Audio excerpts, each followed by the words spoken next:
அன்பு நேயர்களுக்கு இனிய வணக்கம். மேஷராசிக்கார நேயர்களே, நம்ம இன்னைக்கு வீடியோ பதிவுக்குள்ள முழுமையாக போகிறதுக்கு முன்னாடி அந்த ஆறுபடை நாயகன் தகப்பன் சாமி முருகரை மனதார ஒரு நிமிடம் தியானிச்சுட்டு அப்புறமா வீடியோ பதிவுக்குள்ளே போகலாங்க. ஓம் முருகா போற்றி, ஓம் முருகா போற்றி, ஓம் முருகா போற்றி, என்னை காக்கும் செந்தில் வடிவேலனே போற்றி. மனசுல உறுதியா வச்சுக்கோங்க, நல்லதே நடக்கும், நல்லது மட்டும்தான் நடக்கும். பொதுவாகவே நம்ம மேஷராசிக்காரங்க இருக்காங்களே, அவங்க நான் மட்டும் நல்லா இருக்கணும் அப்படின்னு நினைக்கிற சுயநலம் கொண்டவங்க கிடையவே கிடையாதுங்க.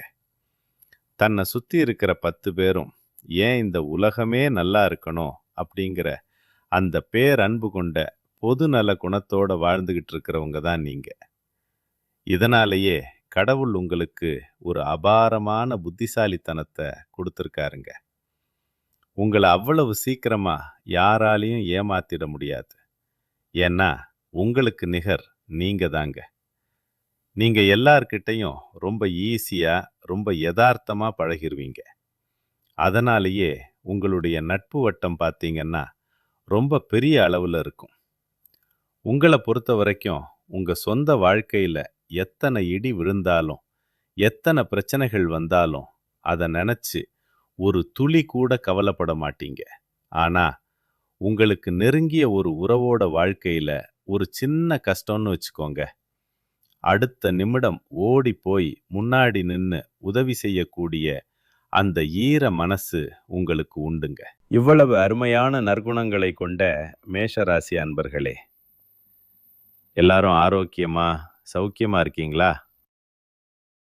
இதை நான் கேட்ட உடனே, ஏங்கம்மா நீங்க வேற எங்களை பார்த்து இப்படி ஒரு கேள்வியை கேட்குறீங்களே, எங்கள் வாழ்க்கையில் இப்போ இருக்கிற தலைக்கு மேலே நிற்கிற பிரச்சனைகளை பார்த்தா நாங்கள் ஏதோ ஆரோக்கியமாக இருக்கிற மாதிரியா உங்களுக்கு தெரியுது? நாங்கள் இந்த உலகத்தில் இப்போ உயிரோடு நடமாடுறதே ஒரு பெரிய அதிசயமாக இருக்குது.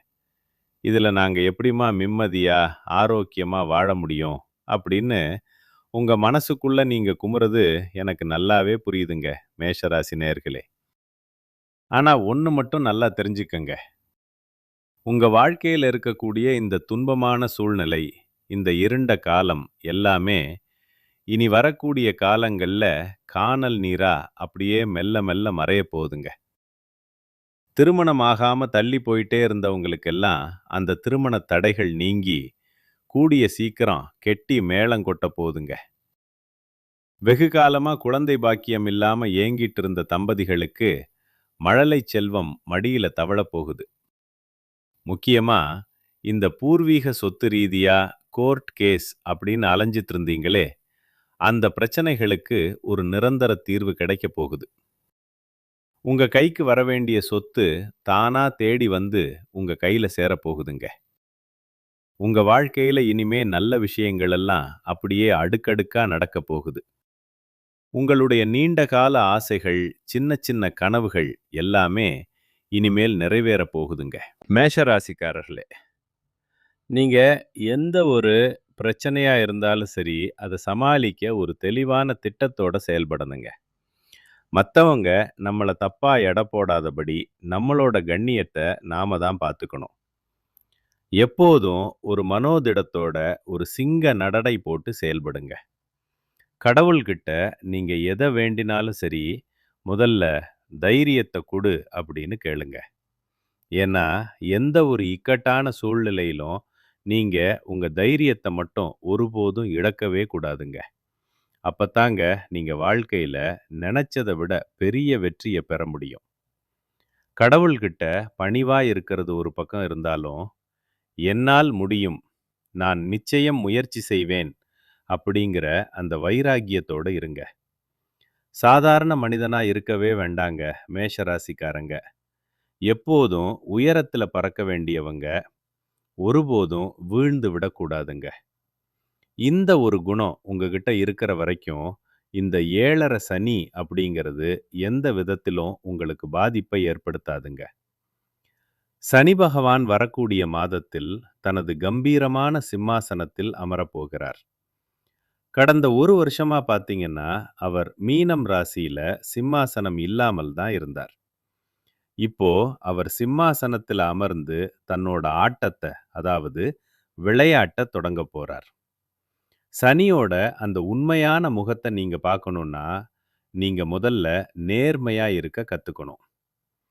மேஷ ராசிக்காரர்களோட ரத்தத்துல பயம் அப்படிங்கிற சொல்லே இருக்கக்கூடாது. எந்த ஒரு இலக்கா இருந்தாலும் சரி, அத அடித்து நொறுக்கும் தைரியம் உங்களுக்கு வேணும். இப்போ இந்த சனி பெயர்ச்சியில மீனம் ராசியில 2½ வருஷங்கள் சனி பகவான் தற்காலிகமா அமர்ந்திருக்கிறார். இப்போ நம்ம ராசிக்குள்ள வரப்போறார். இந்த நேரத்துல நாடும் மாறப்போகுது, உங்க நேரமும் மாறப்போகுது. உங்க குடும்பம் போகுது. உங்க குடும்பத்துல ஒரு நல்ல விஷயம் நடக்கும்போது, கடவுள் எல்லாத்தையுமே கொடுத்துட்டு, நான் என் இதயத்தை உங்ககிட்ட விட்டுட்டேன் அப்படின்னு தான் சொல்லுவார். மேஷ ராசிக்காரங்க அந்த இதயத்தை, அதாவது உங்க நம்பிக்கைய மட்டும் ஒருபோதும் விட்டுவிடக்கூடாது. 7½ சனியில இப்போ விரய சனி 12ஆம் வீட்டுல கையெழுத்திடப்பட்டிருக்குங்க. சனி பகவான் உங்களுக்கு சுப விரயத்தை தான் தரப்போறார். அப்படின்னா என்ன? உங்க வீட்ல திருமணம் நடக்கலாம், புதுசா ஒரு கார் வாங்கலாம், இப்படிப்பட்ட நல்ல சுப காரியங்களுக்காக பணம் செலவாகும். நீங்க என்ன நினைச்சீங்களோ அது அப்படியே ஒரு நேர்கோட்டுல நடக்கப் போகுது. ஒரு அற்புதமான பாசிட்டிவ் எனர்ஜி, அதாவது நேர்மறை அதிர்வு உங்களுக்குள்ள தொடங்க போகுதுங்க. சனி பகவான் உங்களை ஒரு மிகச்சிறந்த சூழ்நிலையில உருவாக்க போறார். இத முதல்ல நீங்க முழு மனசோட நம்புங்க. ஏன்னா சனியோட மிகப்பெரிய பலமே நம்பிக்கை தாங்க. அந்த நம்பிக்கை உங்ககிட்ட இருந்தா உங்க வீட்ல விசேஷங்கள் களை கட்டும். வீடு சம்பந்தப்பட்ட பிரச்சனைகள், நீதிமன்ற வழக்குகள் இதெல்லாம் ஒரு முடிவுக்கு வரும். முக்கியமா அரசியல்வாதிகளுக்கு இது ஒரு பொற்காலம். நல்ல வருமானம் கிடைக்கும். நீங்க ரொம்ப நாளா எதிர்பார்த்த அந்த பதவிகள் உங்களை வந்து சேரும். தொழிலாளர்கள், வேலையாட்கள் எல்லாரும் இதனால நிறைய பயனடைவாங்க. ஆனா ஒண்ணுங்க, உங்க ராசியில சனி இப்போ எங்க இருக்கிறார்? உங்க ஜாதகத்துல என்ன தசாபுத்தி நடக்குது அப்படிங்கிறத நீங்க ஒரு முறை தெளிவா சரி பார்த்துக்கணும். ஏன்னா சரியான நாள்ல ஒரு விஷயத்தை தொடங்கினா தான் அது வெற்றியை தரும். தப்பான நேரத்துல எதையும் செஞ்சிடாதீங்க. எதிர்காலத்துல உங்க கூடவே இருக்க போறவங்களுக்காக இப்போதே திட்டமிடுங்க. அவங்களோட சேர்ந்து வியாபாரம் செய்யுங்க. தவறான நபர்களை தவறான சூழ்நிலையில சந்திக்கிறத முற்றிலுமா தவிர்த்துருங்க. உங்க கூடவே இருந்து உங்களை முன்னேற்ற நினைக்கிறவங்களோட நீங்க கைகோர்த்தா இந்த நேரத்தை ஒரு பொற்காலமா மாத்திக்கலாம். இது உண்மையிலேயே ஒரு அற்புதமான நேரம். அதனால வீணா வருத்தப்படவே படாதீங்க. உங்க வீட்டில் ஒரு விசேஷம் நடக்க போகுது. சனி பகவான் என்னை உயர்த்தப் போகிறார். என்னோட பேங்க் பேலன்ஸ் உயரப்போகுது. வருமானம் அதிகரிக்கப் போகுது அப்படின்னு நீங்க ஆணித்தரமா நம்புங்க. நிச்சயமா உங்களுடைய எண்ணம் எப்படியோ அப்படித்தான் உங்க வாழ்க்கையில எல்லாமே நல்லதா நடக்கும். அற்புதமான மாற்றங்கள் எல்லாம் உங்க கதவை தட்டப்போகுது. வெளியில இருந்து என்னதான் கெட்ட செய்திகள் வந்தாலும் அதை உங்க காதுக்குள்ளேயும் மனசுக்குள்ளேயும் கொண்டு போய் இடம் கொடுக்காதீங்க. கடவுளோட பேரருள் உங்ககிட்ட இருக்குதுங்க. ஒரு நல்ல நாளை உற்சாகமா தொடங்குங்க. சனியோட உண்மையான அந்த ஆசீர்வாதத்தை நீங்க இப்போ உணரப் போறீங்க. நீங்க ஒரு சூப்பர் ஸ்டார் போல ஜொலிக்க போறீங்க. உங்களுக்கான நேரம் வந்துருச்சு. இந்த வாய்ப்பை மட்டும் நீங்க எக்காரணம் கொண்டும் தவற விடக்கூடாதுங்க. யாரும் பயப்படவே வேண்டாம், பதட்டப்படவும் வேண்டாம். யார் உங்ககிட்ட உண்மையா அன்பா இருக்காங்களோ அவங்களுக்கு மட்டும் உங்க நேரத்தை ஒதுக்குங்க. அந்த நேரம் உங்களுக்கு பெரிய வெற்றியை தரும். ஒரு புதிய திட்டத்தை உருவாக்குங்க. அது கண்டிப்பா ஒரு மாபெரும் வெற்றியை தரும். ஆனா எந்த ஒரு காரியத்தையும் தொடங்குறதுக்கு முன்னாடி சரியான ஒரு வழிகாட்டுதலோடு தொடங்குங்க. நீங்க அந்த ஜெகதீஸ்வரனையே வெற்றி கொள்ளணும்னு நினைச்சீங்கன்னா, அந்த இறைவனை மனதார வணங்குங்க. தினமும் ஒரு 5 முறை மகா கணபதிக்கு தோப்பு கரணம் போடுங்க. சுக்லாம் பரதரம் ஸ்லோகத்தை ஒரு 5 முறை சொல்லுங்க. இந்த தோப்பு கரணம் போடுறது, பாராயணம் படிக்கிறது, இதெல்லாம் உங்க வாழ்க்கையில ஒரு பெரிய நேர்மறை மாற்றத்தை உருவாக்கும். முக்கியமா நீங்க ரொம்ப சுறுசுறுப்பா இருக்கணும். நாம சுறுசுறுப்பா இருந்திருந்தாலே நேரம் நமக்கு சாதகமா மாறிடும். எல்லாவற்றிலும் வெற்றி தானா தேடி வரும். வாழ்க்கை அப்படிங்கிறது முழுக்க முழுக்க நம்பிக்கையை பத்தியதுங்க. நாம ஒருபோதும் கீழே போக மாட்டோம். இந்த நேரம் நம்மள மேல உயர்த்த போகுது. நாம விழணும்னு யாராவது கணக்கு போட்டா கூட நாம விழவே மாட்டோம். ஏன்னா முருகனோட அருள் உங்களுக்கு இருக்கு. நல்ல விஷயங்கள் உங்க வாழ்க்கையில தொடர்ச்சியா ஒரு சங்கிலி தொடர் போல நடக்க போகுது. உங்களுடைய வாழ்க்கையே ஒரு சொர்க்க வாழ்க்கையா மாறப்போகுதுங்க. உங்களுடைய ஆசைகள், கனவுகள் எல்லாமே அப்படியே ஒன்று விடாம நிறைவேறப் போகுது. தோல்வி, துன்பம் அப்படிங்கிற பேச்சுக்கெல்லாம் இனிமே உங்க அகராதியில இடமே கிடையாது. இது நாள் வரைக்கும் படிச்சு முடிச்சிட்டு ஒரு நல்ல வேலைக்காக காத்துட்டு இருந்த இளைஞர்களுக்கு அவங்க படிப்புக்கும் தகுதிக்கும் ஏத்த மாதிரி ஒரு கௌரவமான வேலை கிடைக்கப் போகுது. குடும்பத்துல சுபகாரியங்கள் களைகட்டும். இது நாள் வரைக்கும் பணக்காசுக்காக 4-5 பேர்கிட்ட கடன் வாங்கி அவமானப்பட்டு வாழ்ந்திருப்பீங்க. ஆனா இனிமே பாருங்க, நீங்க 4-5 பேருக்கு பணக்காசு கடன் கொடுக்கக்கூடிய அளவுக்கு ஒரு செல்வாக்கான வாழ்க்கைய வாழப் போறீங்க. இந்த உலகத்துல யாருங்க நிஜமான கோடீஸ்வரன்? கோடி கோடியா பணம் வச்சிருக்கிறவங்களா? இல்ல புடிச்ச உணவுகளை சாப்பிடுறவங்களா? இல்ல புடிச்சவங்க கிட்ட பேசுறவங்களா? இதுல யாருமே உண்மையான கோடீஸ்வரன் கிடையாதுங்க. யார் ஒருத்தர் எந்த ஒரு நோய் நொடியும் இல்லாம, மனக்கவலை இல்லாம, ராத்திரியில நிம்மதியா தூங்குறாங்களோ, அவங்க தாங்க இந்த உலகத்திலேயே ஆகச்சிறந்த கோடீஸ்வரன். அப்பேற்பட்ட கோடீஸ்வரன் ஆகக்கூடிய யோகம் உங்களுக்கு இந்த மாதம் அமைஞ்சிருக்குதுங்க. உங்க வாழ்க்கையில இனிமே கவலை, கண்ணீர் அப்படிங்கிற பேச்சுக்கே இடமில்ல. இது நாள் வரைக்கும் உங்க மனசை அழுத்திட்டு இருந்த பாரங்கள் எல்லாம் இனி காணாம போக போகுது.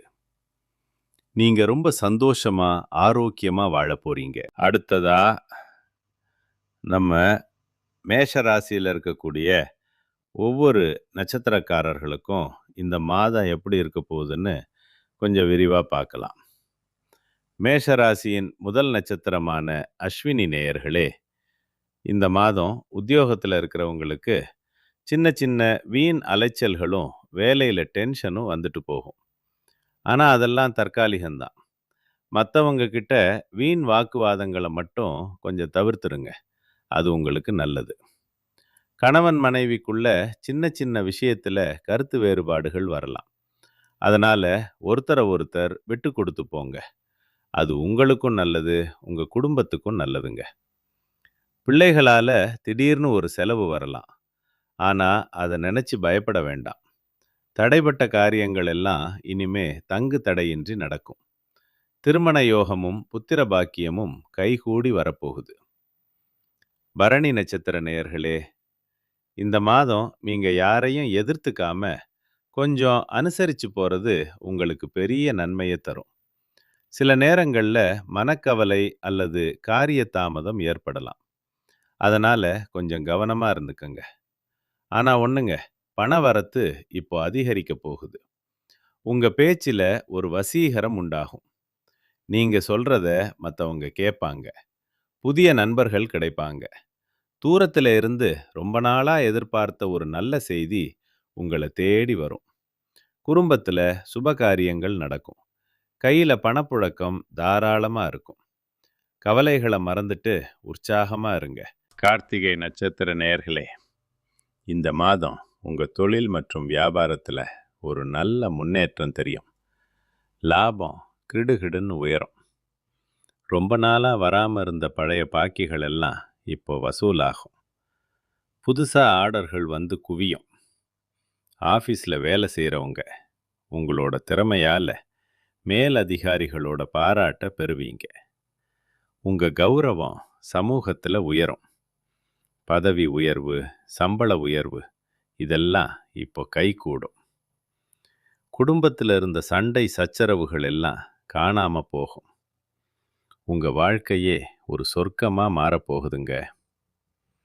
மேஷராசிக்காரர்களே, உங்க வாழ்க்கையில இன்னும் பல நல்ல விஷயங்கள் நடக்கணும்னா நீங்க செய்ய வேண்டிய ஒரு எளிய பரிகாரம் என்னன்னு பார்த்தீங்கன்னா, உங்க வீட்டுக்கு பக்கத்துல இருக்கக்கூடிய முருகர் ஆலயத்துக்கு வாரா வாரம் செவ்வாய்க்கிழமை தோறும் போயிட்டு முருகரை மனதார வணங்கிட்டு வாங்க. அதே போல உங்க வீட்டுக்கு பக்கத்துல இருக்கக்கூடிய வயதான முதியவர்களுக்கு உங்களால முடிஞ்ச ஒரு சின்ன உதவியை செஞ்சுட்டு வாங்க. அந்த முதியவர்களோட ஆசீர்வாதம் உங்களுக்கு கிடைச்சாலே உங்க துன்பங்கள் எல்லாம் குறைஞ்சு இன்பங்கள் இரட்டிப்பா கிடைக்கும். மனசுல வைங்க, நல்லதே நடக்கும். நல்லது மட்டும்தான் நடக்கும். நன்றி, வணக்கம்.